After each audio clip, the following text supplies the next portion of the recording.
Hello and welcome back to Sci-Fi Stories. We are reaching out with a sincere request today because YouTube has recently demonetized our channel, leaving us without the budget to keep operating. If you enjoy the story we have prepared for you today, please consider supporting us with just $1 so we can pay our hardworking staff and continue bringing these adventures to life. You can donate by scanning the PayPal QR code on your screen or by clicking the PayPal link in the description or the pinned comment below. I watched the stars die. There was no grand explosion, no blaze of glory. Just a sickening quiet as entire galaxies were snuffed out one by one. We thought we were the untouchable protectors of the cosmos. Now I stand at the edge of the abyss, waiting for the absolute cold to claim us all. Until the dead spoke back. My name is Angel Ashton.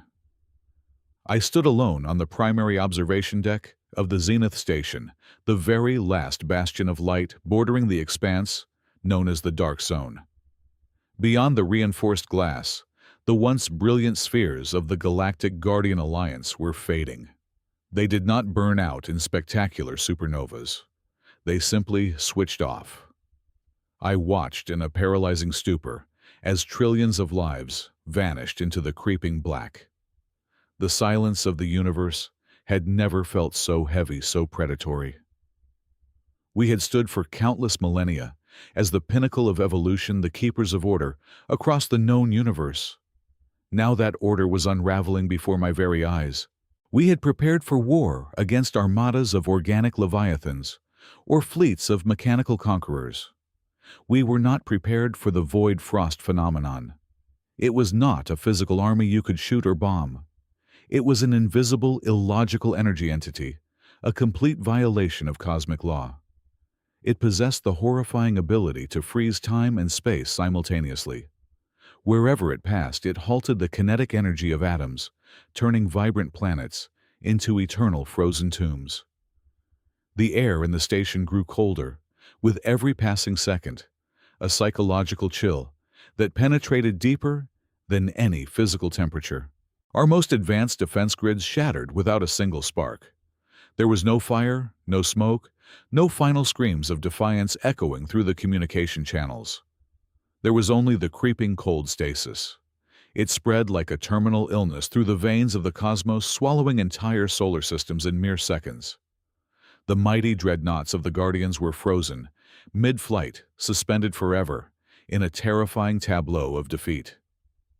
The great shields of energy we relied upon simply ceased to exist, as if the universe itself had decided to stop fighting. In the grip of absolute deadlock, the Supreme Commander of the Guardian Forces made a final, desperate choice. Standing on the bridge of a dying command ship, he authorized a blind distress signal to be broadcast into the deepest reaches of the universe. It was a package containing the sum of our doomsday data, the entire tragic record of our extinction. It was a futile gesture. Every strategic mind knew that no biological force could fight back against the fundamental bending of physics. The commander knew he was shouting into a void that was already dead, but it was the only action left to take. Yet fate, or perhaps cosmic irony, intervened. The distress signal pulsed outward and accidentally pierced the barrier of the quantum rift. It traveled farther than anyone intended and touched Earth. Earth was a planetary system the Alliance had intentionally sealed away millions of years ago. We had written it off as a dead zone, a quarantined wasteland teeming with a chaotic pathogen known as humanity. We locked them in the dark to protect our perfect order from their inherent madness. They were supposed to have destroyed themselves ages ago under the weight of their own toxic history. The Zenith Station systems flared to life with a blaring alarm. We received a response from the depths of the Dark Zone. I rushed to the main console, expecting the smooth, harmonized frequencies of a hidden Allied fleet. Instead, what poured through the speakers was not a promise of rescue. It was a distorted, violent string of data. The code was rough, jagged, and dripping with an ancient fury. It did not contain tactical formations or diplomatic greetings. It carried the darkest, most furious emotions of a species that had survived in the abyss. The monitors flickered, with unstable red energy, displaying a language born of survival and rage. They were angry, they were alive, and they were coming. The absolute stillness of the frozen battlefield was not broken by a clean laser blast or the harmonized hum of an approaching engine. Instead, it was shattered by a violent fundamental tearing of reality itself. Across the perimeter of the creeping freeze, the very fabric of space began to contort and scream. Gravity warped wildly as dozens, then hundreds, then tens of thousands of temporary black holes violently tore open the dark.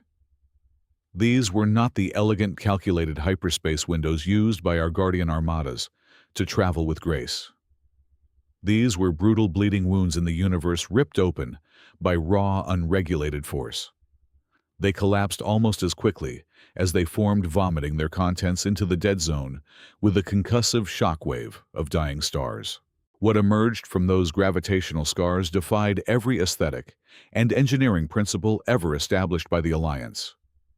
There were no sleek silver hulls, no symmetrical aerodynamic wings, no beautifully harmonized energy sails.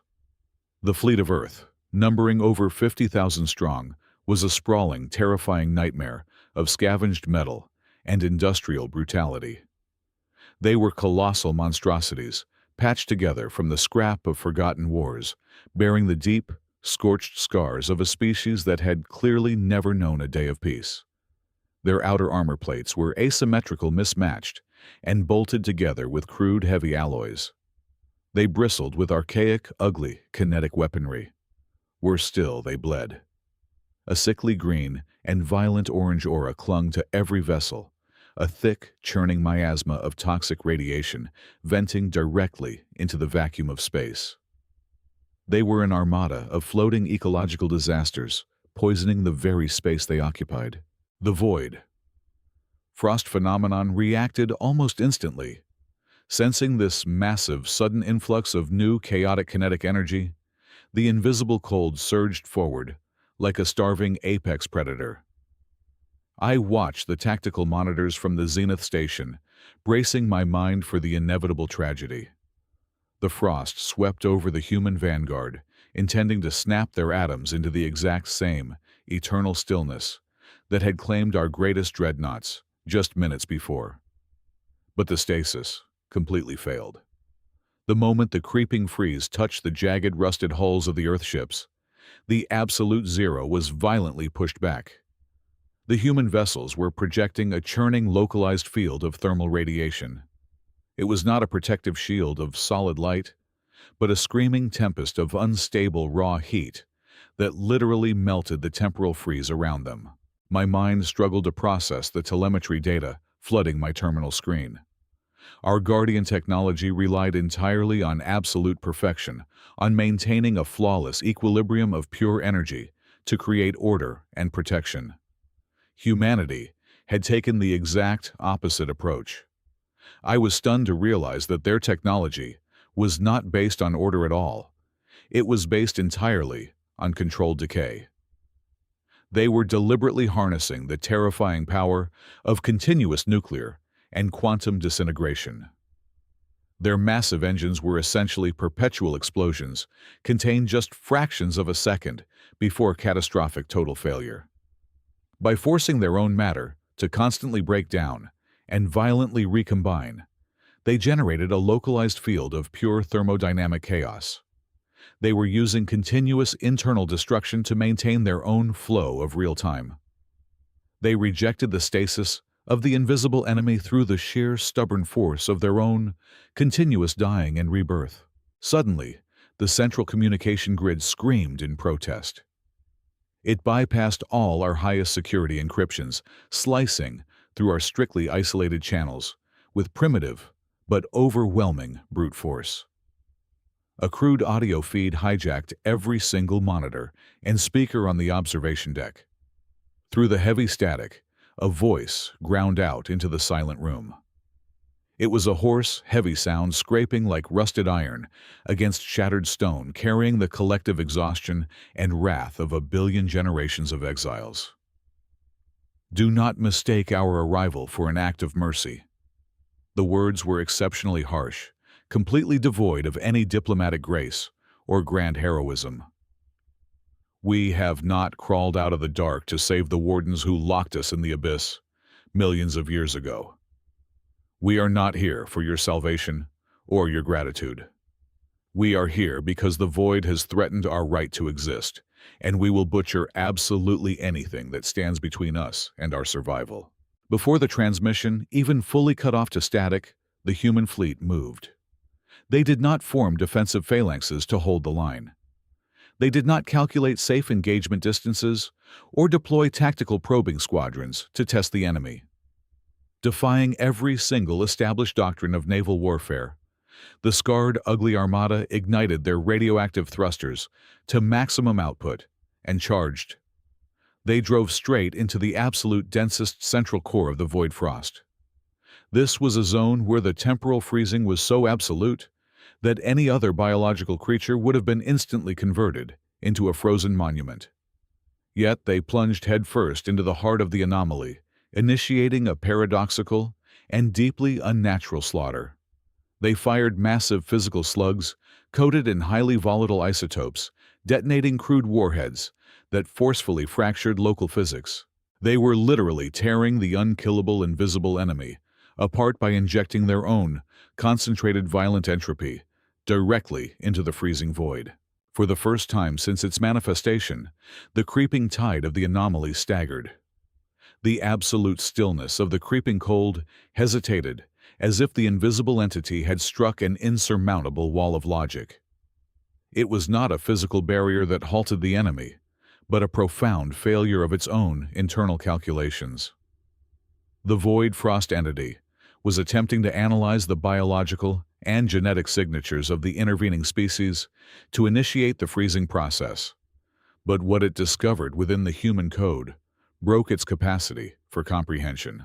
Trembling in the cold silence of the Zenith Station observation deck, I bypassed the locked command protocols and directly accessed the raw data packet humanity had broadcasted alongside their violent arrival.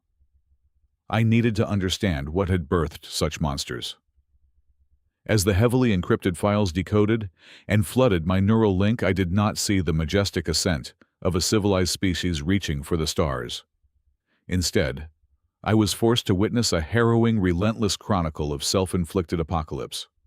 Long before the Guardian Alliance sealed them away, the inhabitants of Earth had waged a catastrophic war against their own existence.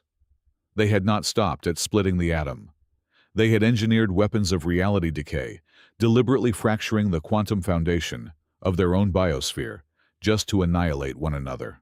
I watched archival footage of a blue and green world burning into a poison cinder. I saw skies choked with radioactive ash and oceans boiled away into toxic vapor. The Guardian Alliance had always pursued the path of genetic perfection. Over tens of thousands of years, we had carefully engineered our bodies to completely reject decay, living in flawless biological harmony, free from disease and degradation. Humanity had embraced the darkest possible alternative. When their environment became a lethal, irradiated wasteland, they did not quietly accept extinction. Instead, they forced their own evolution to bow to their desperation. They did not heal their world. They adapted to the poison. They absorbed the lethal radiation. They integrated the very essence of atomic decay deep into the spiraling ladders of their own DNA. This was the terrifying paradox that paralyzed the enemy. The void frost operated on a singular absolute principle, which was to halt the kinetic momentum of life, to preserve it in a state of eternal flawless stasis. It calculated that all biological life instinctively sought equilibrium, but it could not freeze humanity because human existence was not a static state of being. At the cellular level, human life was a microscopic raging battlefield. Millions upon millions of their cells were dying, mutating, and violently regenerating every single second. They were fueled by a permanent internal chaos, an endless engine of cellular destruction and reconstruction. To freeze a human would require halting a process that was inherently built upon continuous death. The enemy could not preserve them because, from a biological standpoint, humanity was already a walking manifestation of decay. As I stared at the shifting biometric readouts, the crushing weight of a cosmic sin crashed down upon my shoulders. The deepest layers of the human data packet revealed the sickening truth of our shared history. When the cataclysm of Earth originally occurred, the Guardian Alliance had been watching. We saw their self-inflicted suffering. We possessed the technology to deploy massive atmospheric scrubbers and medical dreadnoughts to save billions of innocent lives. Instead, the High Council chose silence, fearing that their chaotic nature and radioactive taint would infect the pristine perfection of the wider galaxy. We slammed the quantum quarantine gates shut. We locked them inside a burning planetary cage and threw away the key, condemning an entire species to an agonizing purgatory. We called it the preservation of galactic order. In truth, it was an act of absolute cowardice and monumental cruelty. Yet against all logic, they were here fighting for us. They had every right to sit in their toxic cradle and watch the stars burn out. They could have easily allowed the creeping void to consume the very wardens who had abandoned them to rot in the dark abyss millions of years ago. But as I looked deeply into the grim, scarred faces of their pilots transmitting across my monitors, I finally understood the profound, philosophical weight of their intervention. They had not come because they had forgiven us. They had not come to prove their moral superiority. They came because they had lived the absolute nightmare of total isolation.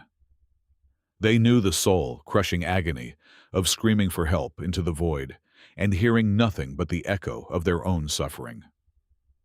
They carried the ancestral memory of that hell in their very marrow. Despite their entirely justified wrath toward the Alliance, they simply refused to allow the rest of the universe to experience the exact same tragedy. They chose to plunge their hands into the fire because they were the only ones who already knew how it felt to burn. The invisible entity adapted to the failure of its initial strike. Recognizing that the human armada could not be frozen on a purely biological level, the Void Frost drastically shifted its macroscopic tactics.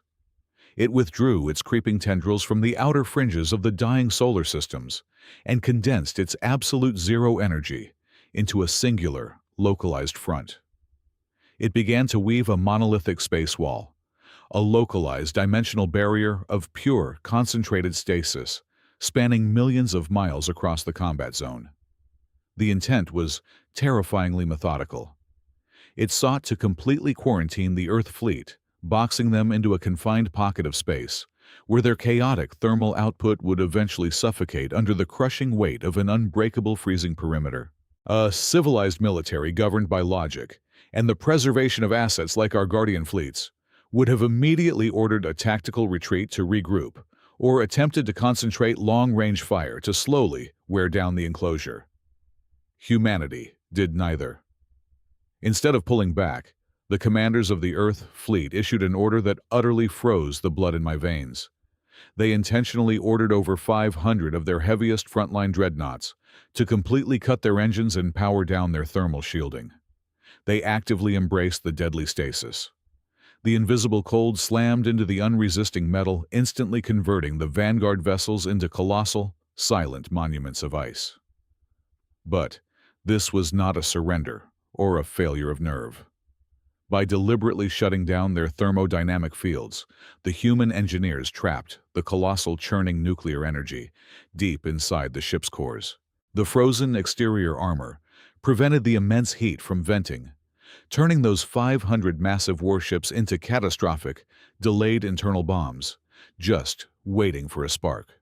Through the raw visual telemetry feeding into the Zenith station, I witnessed a level of calculated ruthlessness that no Guardian military academy had ever conceived. I watched as thousands of human pilots, strapped tightly into the narrow cockpits of small, agile strike craft, reached simultaneously into their flight suits. Without a single word of hesitation, without a single trembling hand, they retrieved thick syringes filled with a viscous, glowing crimson liquid. They drove the needles directly into the veins of their own necks. The biometric telemetry spiked so violently across my screens that the warning alarms short-circuited. It was a heavily synthesized overclocking serum. The brutal chemical compound forcefully accelerated their heart rates, well past 300 beats per minute, essentially boiling their blood inside their veins. They were turning their own physical forms into fragile, biological reactors, teetering on the absolute edge of a fatal physiological collapse. These human warriors were already dead the exact moment the needle pierced their skin.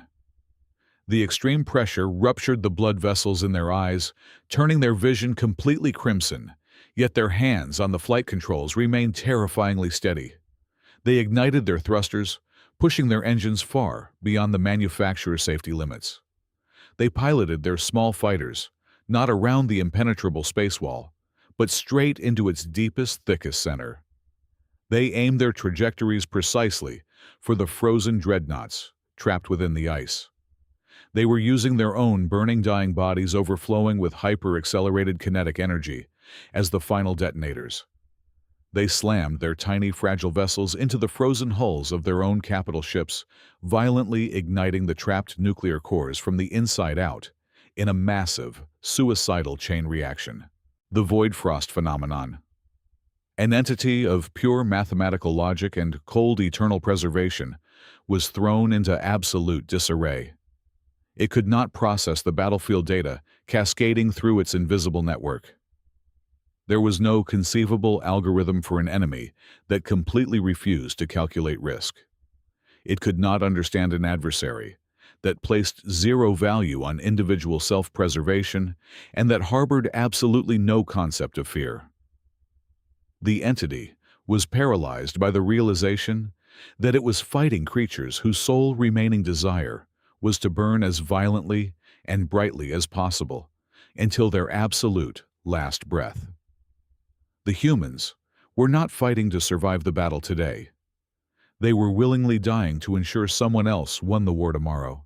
They weaponized their own mortality, turning the inherent vulnerability of flesh and bone into an unstoppable, unquantifiable kinetic force. The resulting detonations completely defied the established laws of local space. 500 capital ships ignited by the fiery sacrifices of thousands of overclocked pilots ruptured simultaneously with the force of dying suns. The sheer magnitude of the chaotic thermal release did not just shatter the space wall. The violent cascading shockwaves tore straight through the quantum fabric of the dark zone itself. A blinding, ragged corridor of screaming energy was violently carved through the absolute zero, forcibly pushing the invisible entity back into the abyss. The Vanguard shock force had paid the ultimate horrifying price, but in their radioactive ashes, they had ripped open a localized, stable pathway. They had cleared a blood-soaked highway straight into the heart of the anomaly, paving the way for the remainder of the human fleet to launch their final, devastating all-out assault. The blinding corridor of raw kinetic energy, carved by the human sacrifice, had pushed the invisible entity to the absolute brink. For the very first time since the dark anomaly began its relentless consumption of the galaxy, it stopped its advance. It recognized a profound existential threat. Realizing that its physical and temporal barriers were failing against the chaotic thermodynamic fury of the Earth, Armada the Void, Frost shifted its approach from eradication to negotiation. A piercing, high-pitched frequency suddenly hijacked every surviving communication channel. The violent static that usually accompanied the human broadcasts was abruptly smoothed out, replaced by a chillingly perfect, synthesized voice. It was speaking simultaneously to me on the Zenith station and directly into the bridge of the human flagship. "You fight against your own salvation." The voice possessed no gender, no anger, and absolutely no inflection. It was the terrifying sound of pure calculation. "Your localized reality is bleeding out. Look at your stars. They are not merely dying from our touch. They are succumbing to the ultimate inevitable disease of thermodynamics. Entropy is the true sovereign of this universe. In 10 billion years, every sun will burn out. Every planetary core will freeze.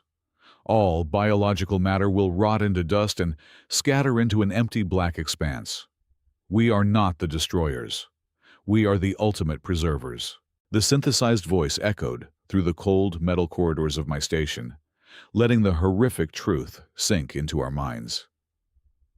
The stasis we offer is the only mathematical cure for the decay of existence. We halt the degradation. We freeze the atoms in their most perfect state, ensuring that life does not rot away into the meaningless dark. We offer eternal, flawless preservation. Then, the entity directed its focus entirely toward the scarred, brutal flagship of the human fleet. You are an anomaly of chaos, but your survival instinct is logical. We offer a pact. Withdraw your forces immediately. Return to your quarantine zone. If you cease your destructive kinetic emissions, we will alter our expansion grid. We will leave your solar system untouched. It will become the single living oasis in a perfectly preserved universe. You will have your absolute survival.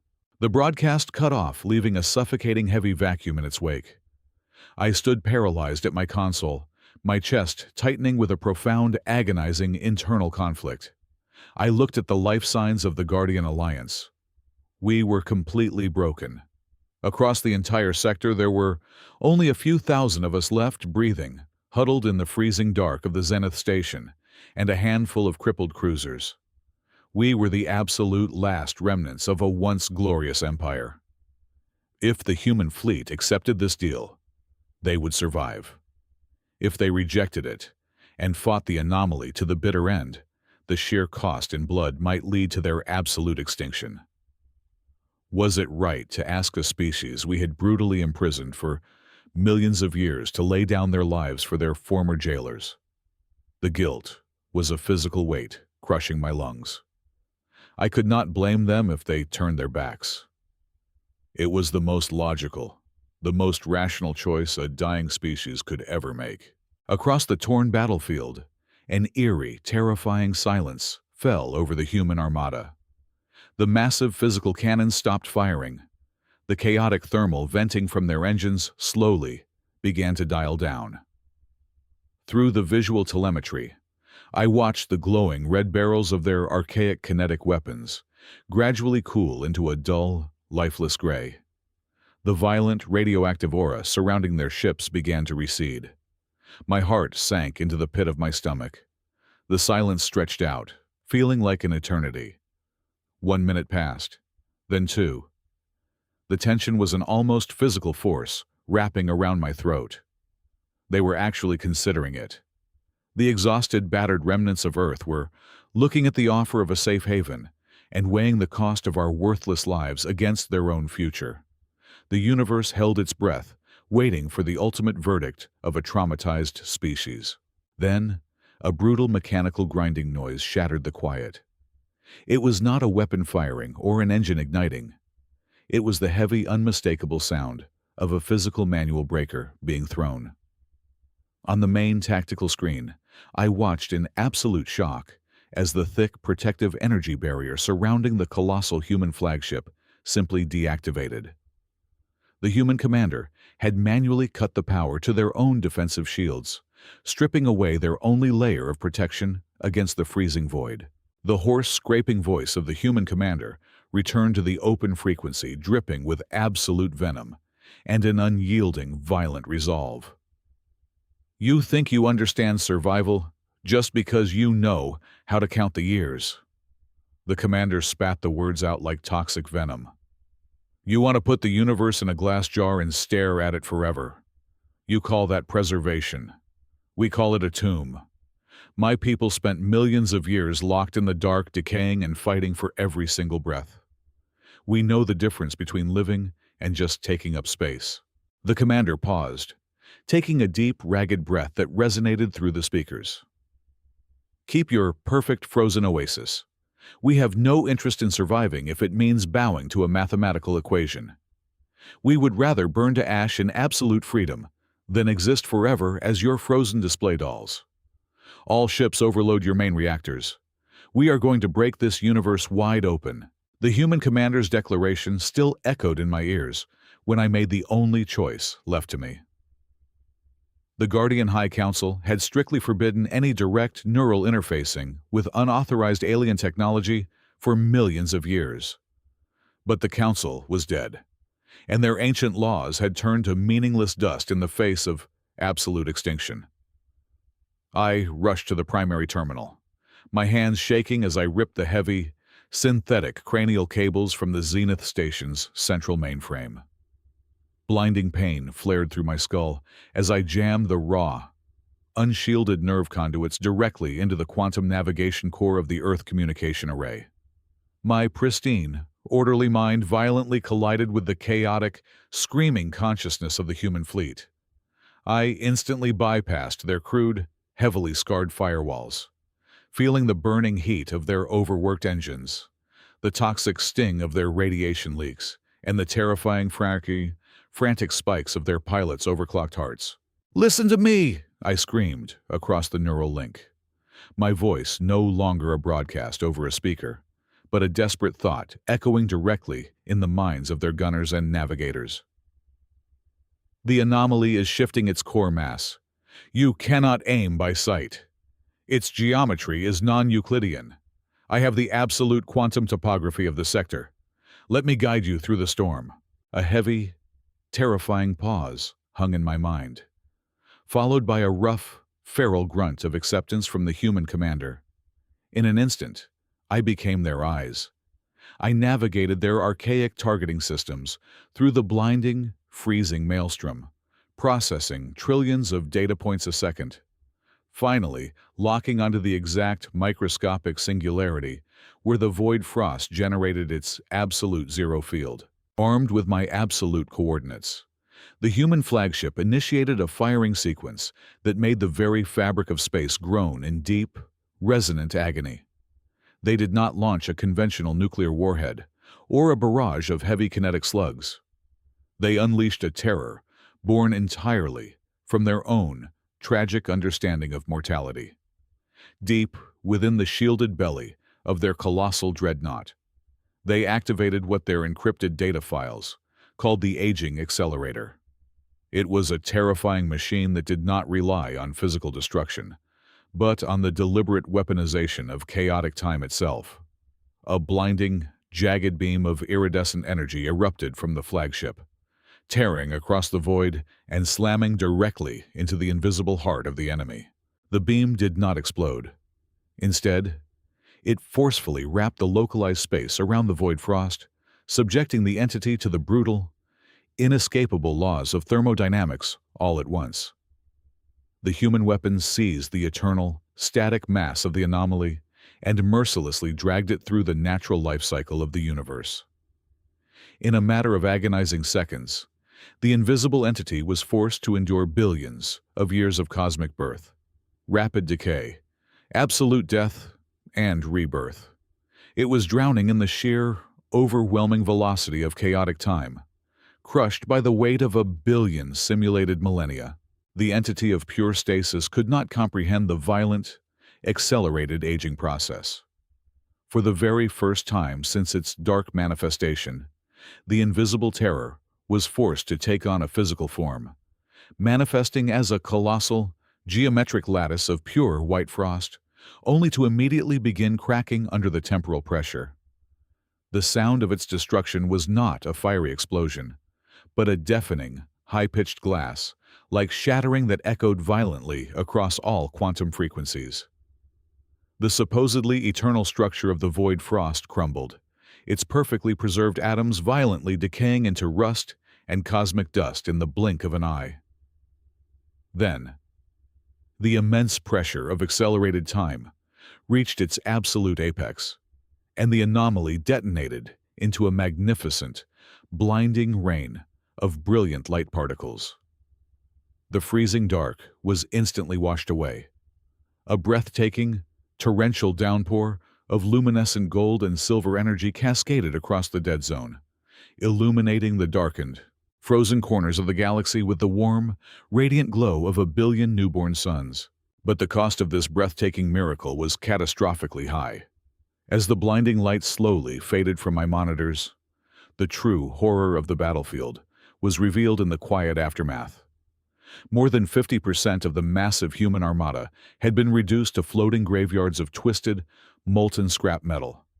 Massive, kilometer-long hulls were torn completely in half, bleeding the last remnants of their radioactive lifeblood into the cold vacuum of space. Thousands of their agile strike fighters were simply gone, vaporized instantly in the localized temporal shockwaves. Yet, amidst the unimaginable ruin and the staggering loss of life, the survivors did not break. The remaining battered, heavily scarred vessels quietly adjusted their failing thrusters, without a single transmission claiming victory, without a single cheer of triumph. They aligned their bleeding ships into a massive, silent defensive wall. They placed their broken hulls squarely between the fragile, surviving planets of the Guardian Alliance and the fading, receding edges of the void, holding the line until they were absolutely certain the threat was gone. I stood alone in the Zenith station, warm tears streaming down my face, reaching out over the communication grid to offer our eternal gratitude.